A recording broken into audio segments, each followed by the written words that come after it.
Hey, hey, hey, it's Ruth Marquise, your favorite homegirl.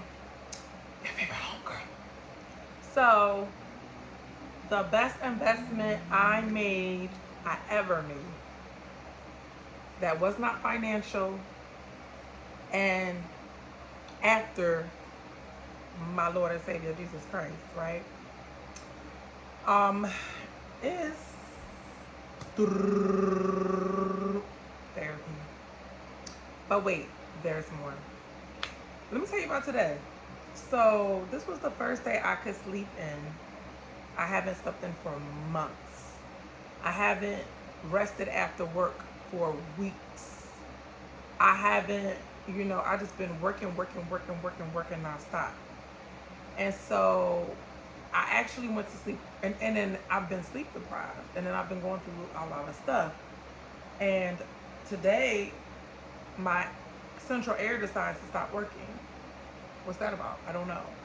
But I recorded videos and they were not posted. Like, it's been thing after thing after thing, like the smallest thing trying to break me. And this moment, and everything was just hard. I just felt like there was a dark cloud on me to the point where I was just like, I had to go and lay and pray. Like, let somebody pray over me that I know, will just whatever. And I felt I was in my sleep, and something just was like just lifted off of me. Um, yeah. So and still, it was a little bit of time. I went to get some Chipotle to eat with my son, and that just reminds me of the time when my son saved my life. It was so great because my daughters are away for a whole week, and my man is working. Okay, so it's just been tough dealing with wedding. I have a wedding in 2 weeks, and I have a lot to do. So when I get a moment to actually work on it, and then it's just no, you can't. It just get on my nerves. I ain't gonna lie. And it was like one of those days where I knew it was gonna be hard to tape and film, but I didn't think it was gonna be this early. I thought it was gonna be like in the middle of it. But because I did 3 days in a row, I know absolutely, positively, 100% I'm gonna finish this challenge. I know myself. And plus, it's, me being me.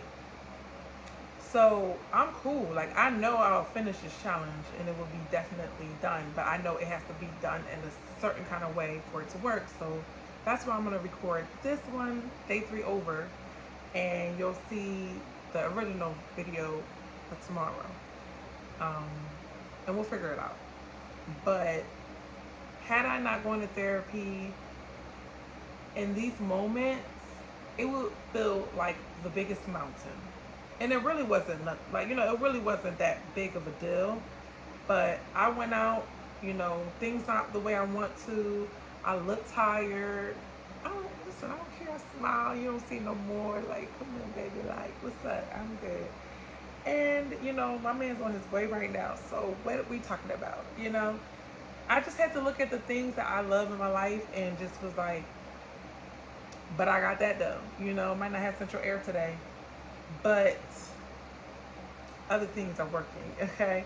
So let me tell you about the 3 things I learned because of therapy and the way things are rolling out for me on days like this. I feel so much better. I was able to eat. I was able to sit in some air. I was able to drink me a little seltzer, and then my windshield wiper broke. Like when you're about to get blessed and you're just under attack. I'm there, but I'm trying not to lose it, And I feel like I'm not losing it like like I'm trying not to cry, but I'm not crying, and it's like I'm trying not to get bummed out. It's like levels to it, right? So I'm not getting bummed out, and I'm trying to like move forward. So there's so many different levels to that. So anyway, and I feel like back in the day, like when I first started therapy, I used to like ruminate in my head, like I had space and grace to deal with stuff like this. And you see, it's a little fly bothering me. It's really trying to break my spirit. I listen. The guys be laughing.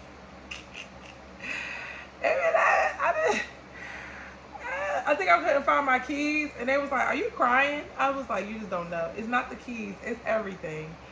But this the straw with the camel back. Like, you know how light a straw is. Everything's a straw right now. And I'm proud of myself for overcoming. And it's not me, it's God.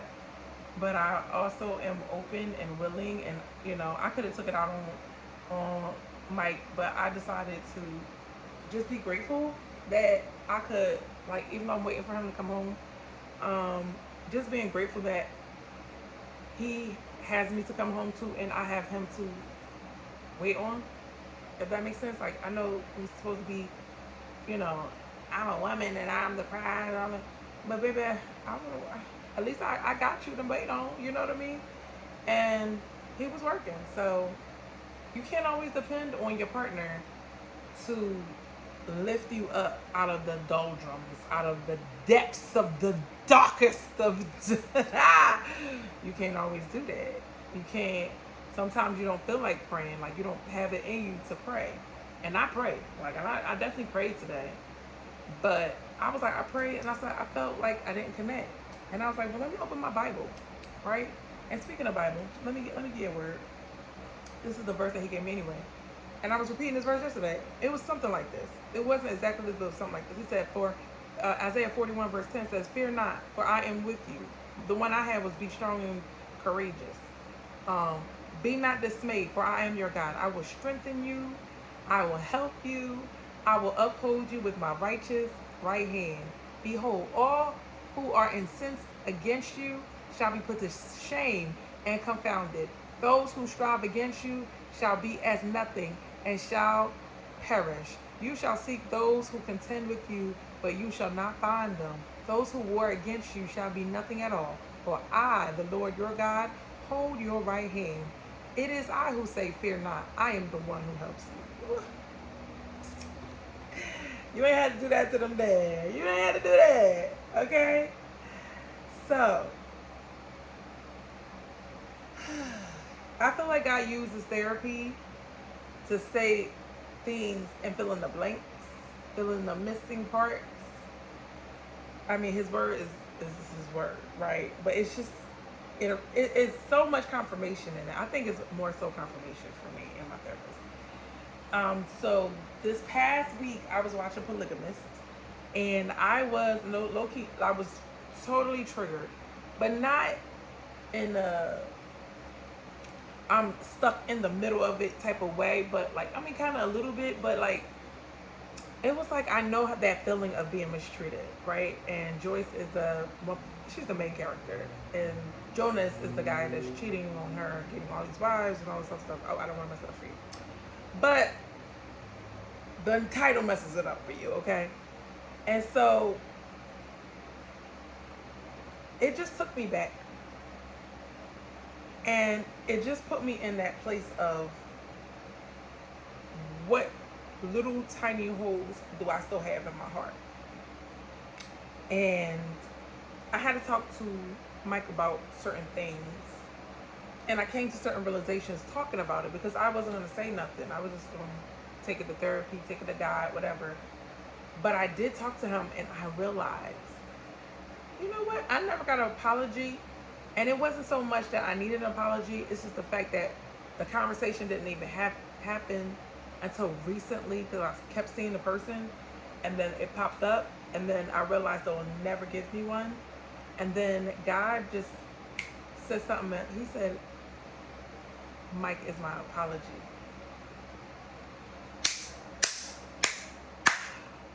Ooh, Mike is my apology. You know, the best revenge is massive success.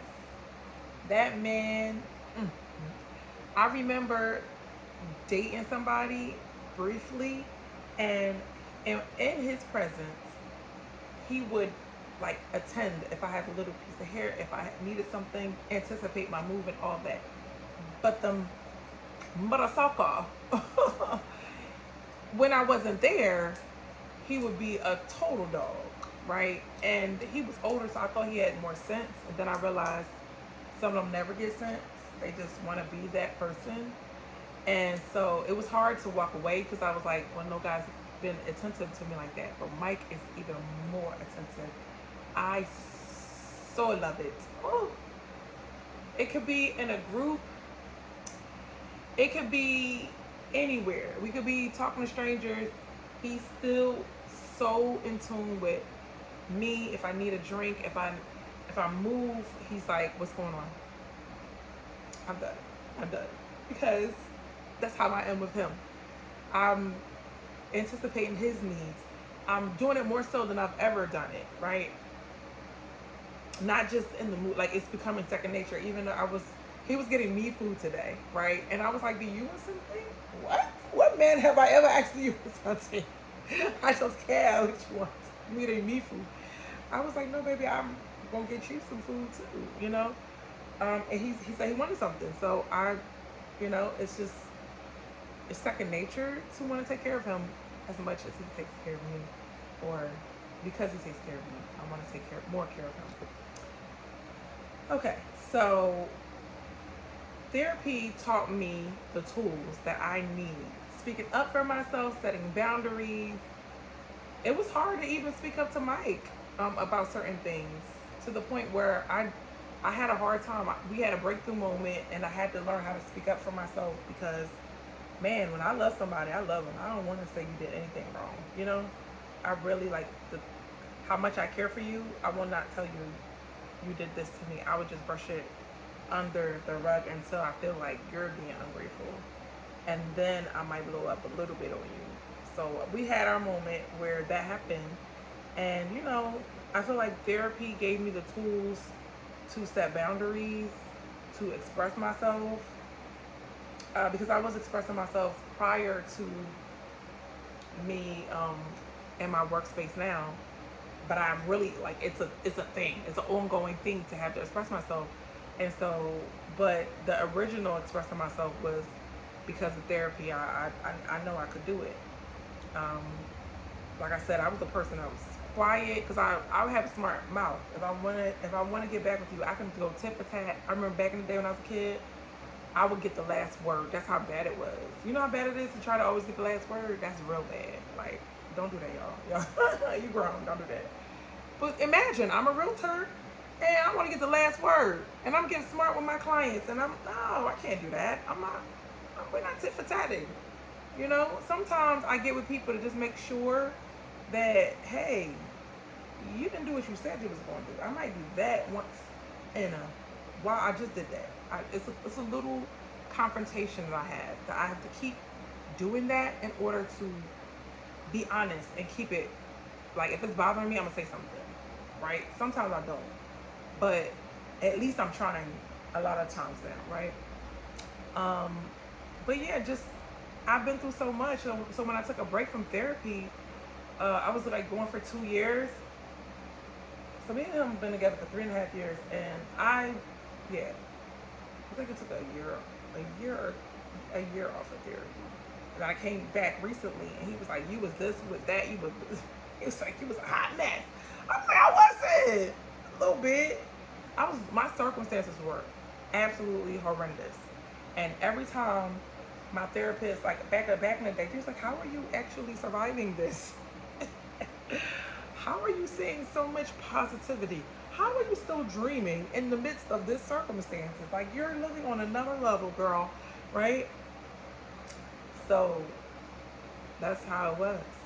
And so, lastly, preparing for a healthy marriage, we go to therapy together, and therapy is the bridge to help me get that better relationship, because I wouldn't even, like, God dropped it in my spirit, but I wouldn't have even tried to find another way to look at things, because it's nothing there. There's nothing in my past. I'm like, I don't think about this. I'm just telling you, because of the show, I had to, like, revisit this part. And whether you want to talk about this or not, I'm dealing with this right now. And I don't want it to be too much of a burden on Mike. So it's helpful to talk about it in therapy. It's helpful because he got his own stuff going on. He can't always know exactly what to say. And, like, he's not here. He's on his way. But if he can't be there, and I'm just like, well, you weren't there for me when I needed you. That's an unfair expectation, unrealistic. But if I know I'm going to get my needs met because I have a weekly standing appointment and we're going to resolve some things, that'd be great. He's here. So okay, he's here, y'all. So thank you, baby. Um, that is it. I will see you tomorrow in the next video. Uh, I will see you guys soon. You know, I would just say invest in real estate, of course, right? But invest in therapy because um, it's a way of loving yourself and giving yourself a chance to be seen and heard. So your needs are being met, and it's not nobody else's job, but it's you taking care of you, and then you have to take care of other people. Because me being a mother of four, I have to take care of other people, and now being a newlywed, I'm gonna have to take care of somebody else. They're taking care of me, but I have to take care of them. I have to have the space to do that. I can't do that dealing with the past. Like, I can't keep dealing with the past. So we can shut some doors and close some chapters because we're doing the work. All right, guys. Love y'all. Have a good night. Bye.